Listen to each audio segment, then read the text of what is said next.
Only in the Philippines. Minsan, useless ang K-12. Bakit?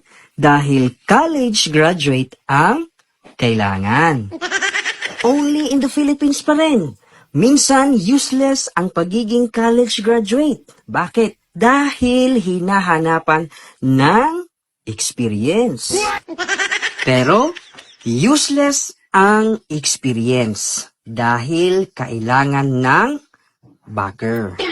Kaya, para siguradong ma-hire ka dito sa Pilipinas, kailangan ikaw ay college graduate, dapat meron kang experience, mayroon kang backer, dapat meron kang pleasing personality, at fluent ka rin sa English. O, diba? Mataas ang standard, pero ang sahod, tama lang para di ka mamatay sa gutom. Hay nako, only in the Philippines.